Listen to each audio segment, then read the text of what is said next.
Hello everyone and welcome back to Sinnoh Region. Today we are going to expand the little town of Twinleaf, and this episode is going to be packed with a lot of things, so get ready.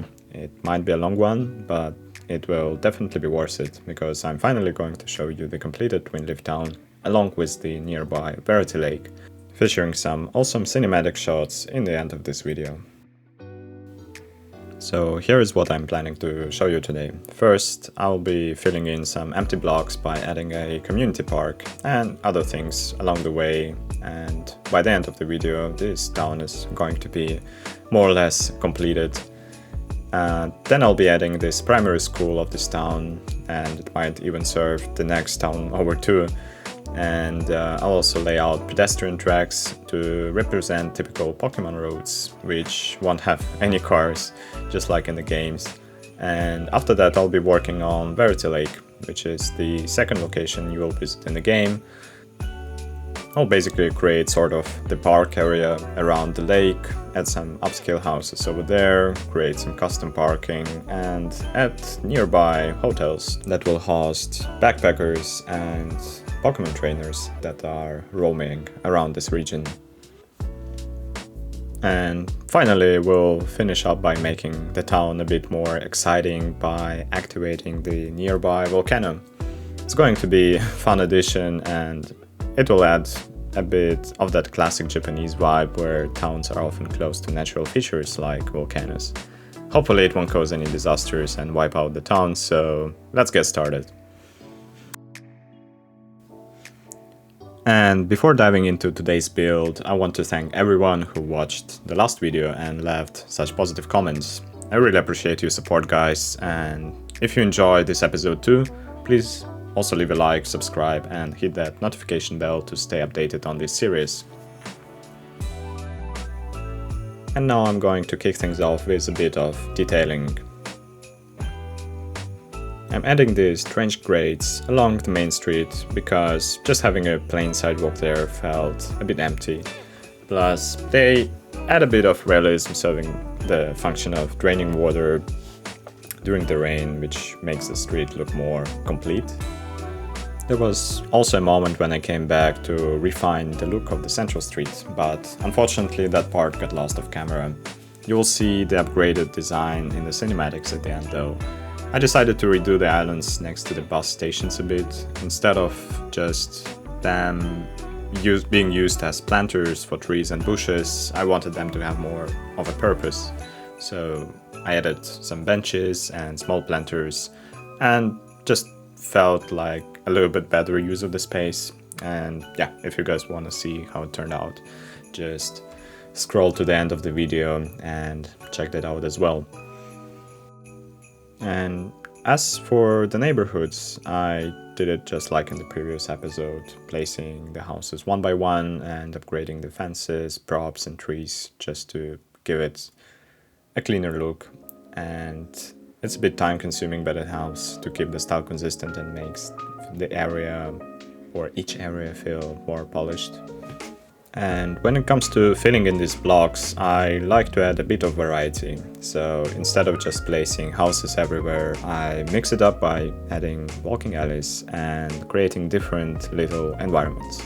It breaks up the space and keeps the area from feeling too monotonous.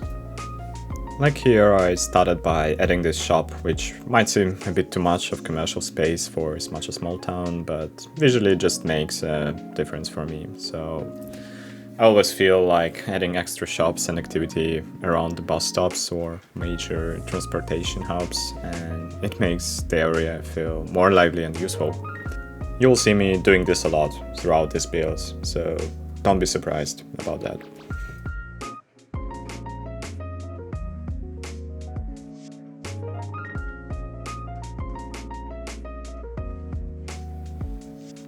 Over here I'm placing down this elementary school because I need to get my citizens a bit more educated so they can start filling up some more of the commercial and industrial jobs.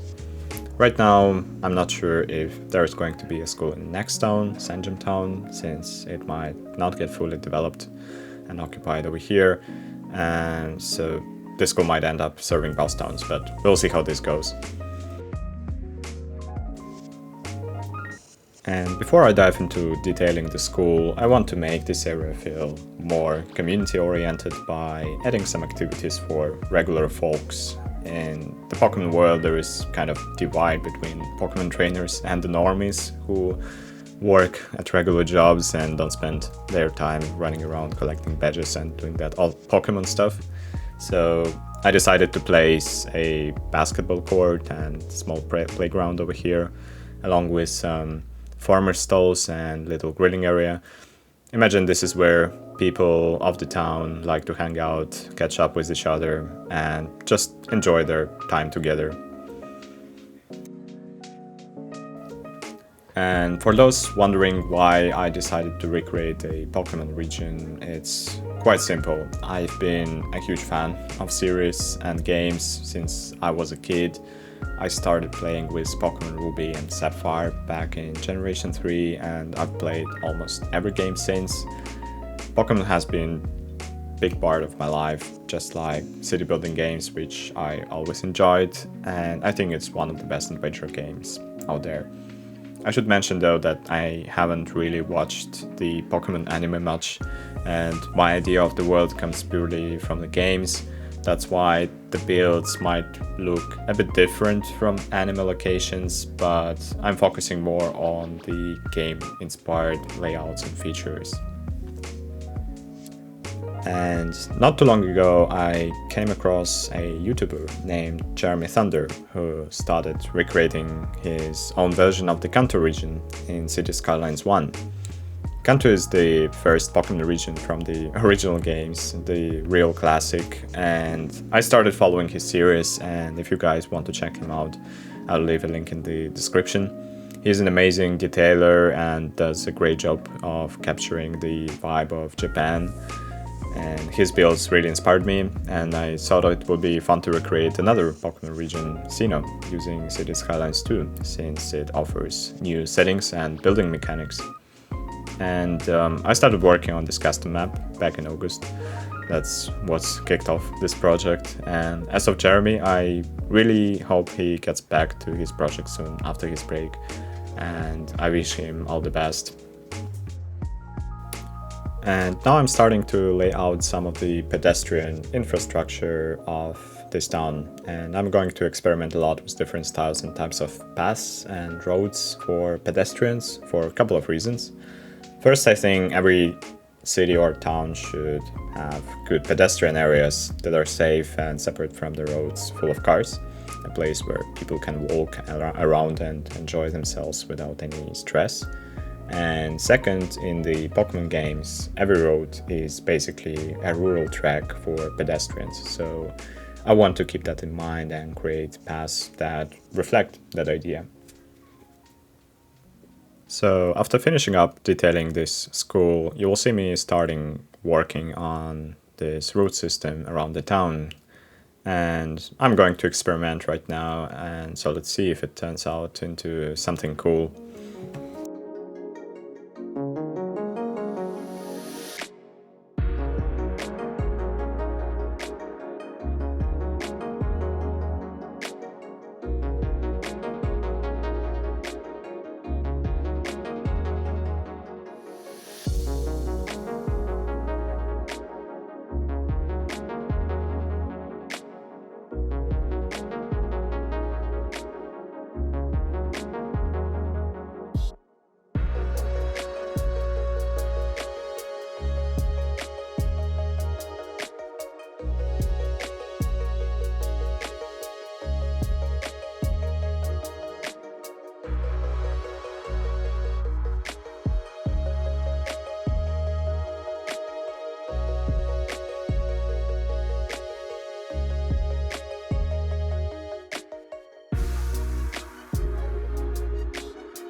So after detailing and placing some more residential blocks, I moved on to adding some agricultural areas to blend into the town.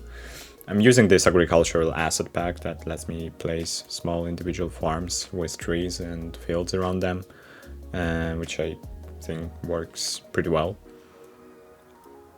I think it really helps to add a lot of realism to the area. And for this town, I'm going with the berry farms along with a mix of regular crops and wheat.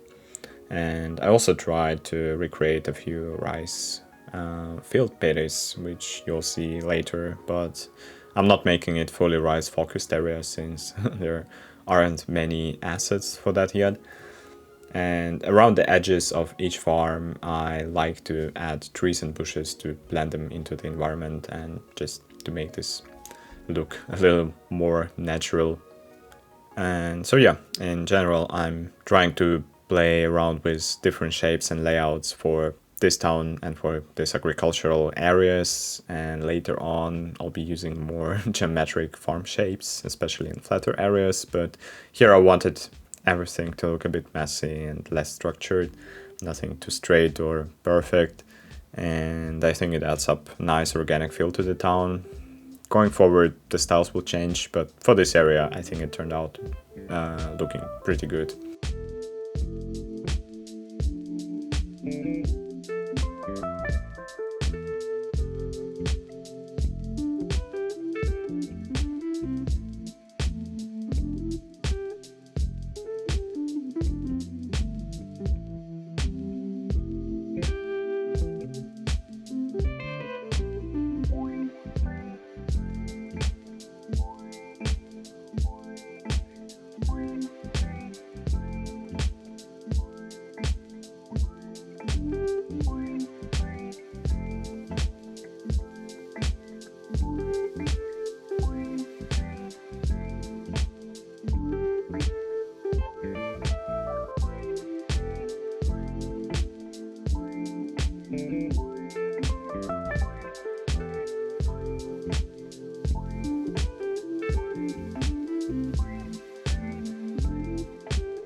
The next area I focused on was the one that slopes down to the lake, giving it a nice hillside vibe.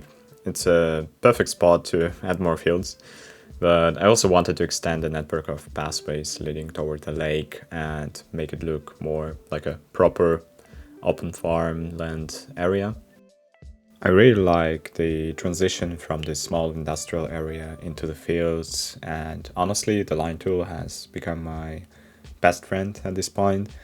I'm using it every chance I get, and at first it was a bit annoying because the colors of each segment of the fence would switch every time when I placed it, so I had to find some workarounds at first, and then by the next episode I found this new mod that solved this problem. It's called the Acid Variation Changer, and it lets you pre-select the color of each fence or prop that has color variations. So now if you're placing like prop many times and you're also annoyed that changes the color, I would advise to use it quite often. And yeah, if something doesn't fit, it just takes a few clicks to change it, which has made building a lot easier by this point. And now we are moving over to this other hotel I built to serve the main guest house for visitors coming to relax by Verity Lake. I'm designing it to feel like a small resort with well-developed hotel area where people can really enjoy a peaceful getaway, and maybe not necessarily peaceful because I'm also going to build a small Pokemon arena down there for friendly matches, so to say. And I'm sticking to the idea that Sinnoh has a lot of inner tourism, so you'll see me placing hotels pretty often throughout the region. Plus, I really like how these assets particularly look. They have more of a European style, and the height and overall vibe just make them feel super cozy, I think. And yeah, to make the place extra cozy, I didn't hesitate to add a lot of props around here, so it would really stand out as a hotel and feel like a signature spot for this area.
The next small addition I thought made sense was creating parking areas and bus entrances to the pedestrian walk around the lake. In the original game, there is not much going on around here, but I wanted to show that tourists come to this spot for a day hike, a little hangout, or maybe some grilling, and just being close to nature always brings out the best feelings in people, especially city folks like me. And while I'm sketching out the structure of this lakefront, let me give you a bit of a background about Verity Lake and its significance in the Pokemon world. In the games, Verity Lake is one of three major lakes in Sinnoh Region, alongside Lake Equity and Lake Valor. These lakes are said to be the resting places of legendary lake guardians Yuxi, Mesprit, and Azov. Each lake represents different aspects of knowledge, emotion, and willpower, which tie into the themes of the game's story. And for players, Verity Lake is one of the first places visited after starting the game, making it quite a memorable location. And it's actually where players encounter their first wild Pokemon and where they choose their starter Pokemon. This makes it a very memorable spot in the early game overall. And as for its real-world counterpart, the Sinnoh region is inspired by Hokkaido, as I mentioned last episode. And yeah, it's the northern island of Japan. And Verity Lake and the other lakes in Sinnoh are likely to be based on Hokkaido's famous lakes, like Lake Akan, Lake Manshu, and Lake Toya. These lakes are known for their stunning natural beauty, and they're surrounded by forests, mountains, and volcanic craters, making them quite popular spots for hiking and sightseeing as well. For example, Lake Toya, which might be a real-life version of Verity Lake, is unique because it's a volcanic caldera lake that never freezes, even in the coldest winters, and it's surrounded by beautiful hot springs, resorts, and scenic mountain Yusu, an active volcano that occasionally releases small eruptions, giving the area the blend of natural beauty and active geology, as I also used in this game as well. So yeah, having a volcano right next to Verity Lake is somewhat justified by the real-world inspiration, and you will see later how I'm going to detail it. Meanwhile, if we get back to the area here, I wanted to add some upscale houses, and the kind of wealthier people that would go for it are the ones who prefer to live in more exclusive areas and choose spots with the highest property prices. So I think this lake actually serves pretty good for that reason. And when it comes to the lake, I try to detail it with sunken trees and bushes, so there is a bit of a mix when it comes to the coastline building. And here I started doing this paved pathway for cozy walks around the lake and towards that chill area that I'm gonna build in a bit. I really like how the road builder mod lets you create custom pathways, and you can make them both bigger and smaller than the default ones in the game, which gives a lot more flexibility to match the scale of different areas, I believe. And here I'm building this small viewpoint that I wanted to mix with a bit of a religious or mystical theme. It's going to overlook the small island in the middle of the lake, which in the game's lore is a home to legendary Pokemon. I want it to have slightly mysterious vibe, making it feel like a special place to visit, and probably the place where people will take pictures and spend some time. So yeah, I think it ended up to be looking very pretty and special.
And now, after detailing the waterfront, I've come to the most important location at this lake, the cave entrance. In Pokemon games, the part of the story is that you catch or sometimes defeat legendary Pokemon to progress, and these encounters usually happen inside caves. And for Verity Lake, this cave is a home to special Pokemon, Mesprit, the being of emotion. Mesprit is a unique Pokemon because its spirit can leave its body without dying and return whenever it wants. And according to legends, if you touch Mesprit, your emotions will be completely drained, and it's known to punish those who disrespect it by throwing their emotions into chaos. And Mesprit is said to have taught humans the ability to feel sorrow, pain, and joy. So yeah, in general, Mesprit is not someone you want to mess with, and it's a powerful and mysterious being, and disturbing its tranquility inside this cavern isn't a great idea. So only those who are truly prepared should dare to cross the waters of this lake and approach this cave. And finally, after finishing the waterfront, I turned back to Twinleaf Town to work on detailing the outer areas. I added a passway on the western side of the town, and in a bit I'm going to create one more park spot and a place of significance right off the cliff overlooking the ocean. I also added and detailed a bit of the police station and a small clinic. This one is for people, not for Pokemon yet. That will serve this town and probably the neighboring town as well. And as for the Pokemart and Poke Center, I'll build those in the next town, since Twinleaf doesn't have either of them. So we'll figure out the placement and design of those in the upcoming episodes. For those who don't know, Pokemart is basically a convenience store for Pokemon trainers, where you can buy items like potions, Pokeballs, and other supplies, or necessary supplies for a game. And Poke Center is a free healthcare facility for Pokemon that trainers can bring their Pokemon there and recover them from battles, or just get them checked out. And yeah, these two buildings are pretty iconic in the Pokemon world, and almost every town has them.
So over here, I wanted to create a scenic spot where people could come and watch the ocean.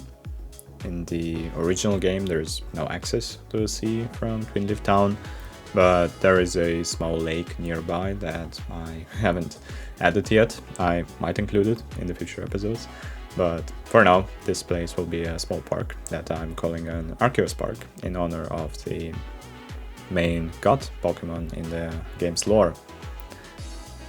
And for those who don't know, Arceus is known as a creator of the entire Pokemon's universe. and according to legend, it was born from an egg in void of nothingness and then shaped time, space, and all creation. It's often depicted as mythical being with immense power, and it believed to have created the other legendary Pokemon as well. In a way, Arceus is considered the god of the Pokemon's world, and having a park named after it makes this spot feel like a place of reflection and respect.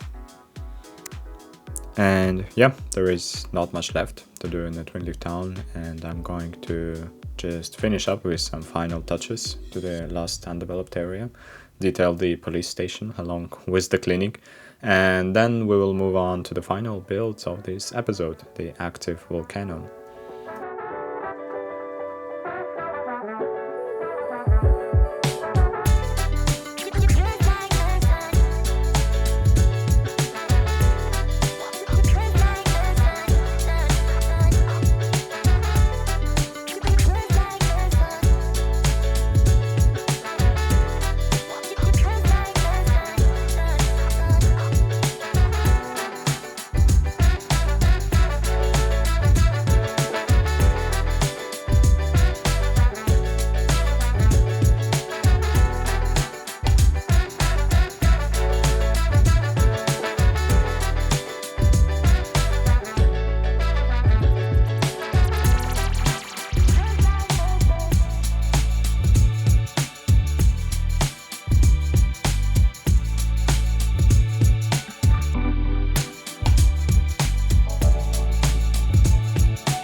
And finally, folks, we are getting to the last build and detailing work of this episode.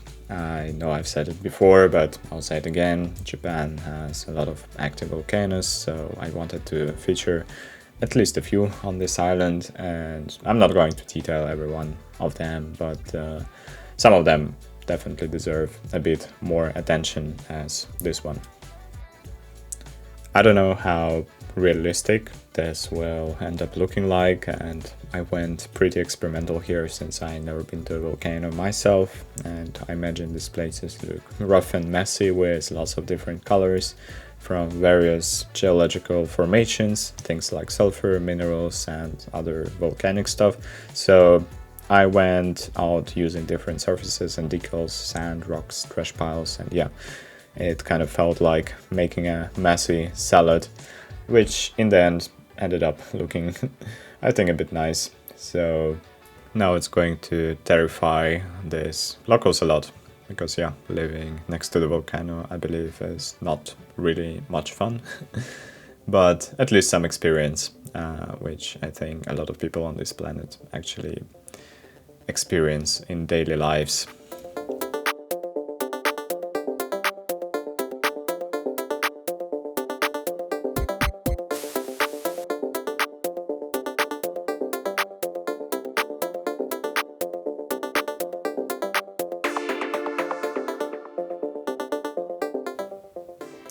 I also tried experimenting with trees a bit, and there is this mod that lets you adjust the age of the tree and even switch them to look like dead ones, which I think is really cool.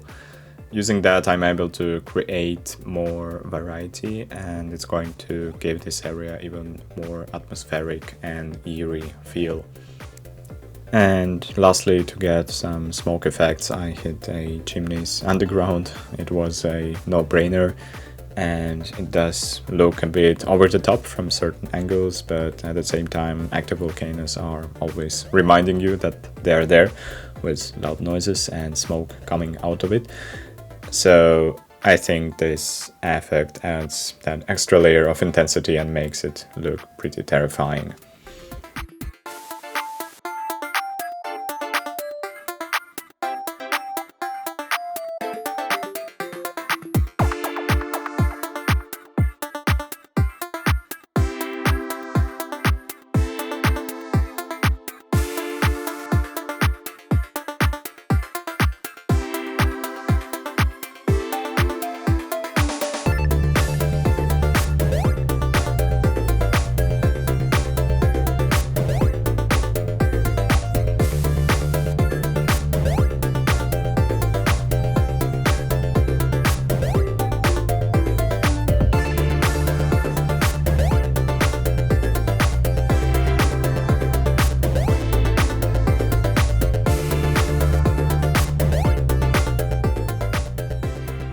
For the final touches, I'm going to add some posters and decals around the town to spice it up with a bit more detail, and then we'll wrap it up here.